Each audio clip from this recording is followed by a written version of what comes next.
এসছি বলাগড় থানার সোমরাবাজার এলাকায় সুকরিয়া গ্রামে।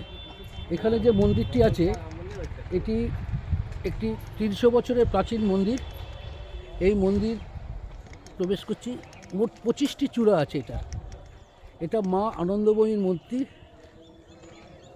প্রায় 300 বছরের বেশি, 350 বছরের ওপর এই মন্দিরটি তৈরি।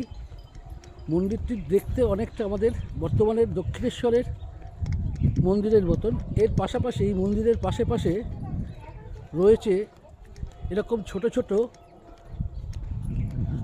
প্রায় 11টা মন্দির, 12টা মন্দির। 12টা মন্দিরের মধ্যে একটি মন্দির আছে গণেশের। এই প্রথম মন্দিরটাই, ডান দিকের প্রথম মন্দিরটাই গণেশের। আর সবকটা এটাই, একমাত্র এটাই গণেশের মন্দির। আর বাকি যে 11টা মন্দির আছে সেই 11টা মন্দিরই শিবলিঙ্গ রয়েছেন। এই যে মন্দির, মূল মন্দির প্রবেশদ্বার, এখানে মা আনন্দময়ী রয়েছেন। মা আনন্দময়ী এখানে মহাদেবের ওপর বসে আছেন। উনি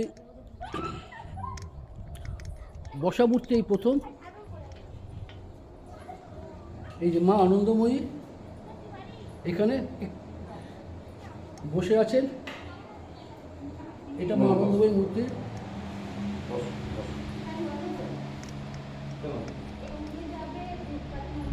মানে অসাধারণ একটা জায়গা। পেছন দিকে আমবাগান আর দুদিকে এরকম মন্দির। এই মন্দিরটা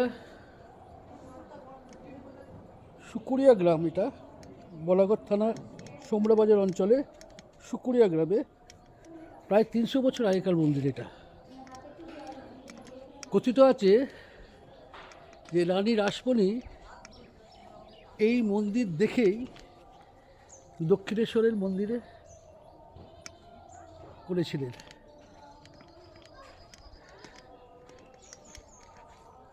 প্রায় 300 বছরের বেশি মন্দিরটা। সুন্দর জায়গা, সামনে একটা পুকুর আছে।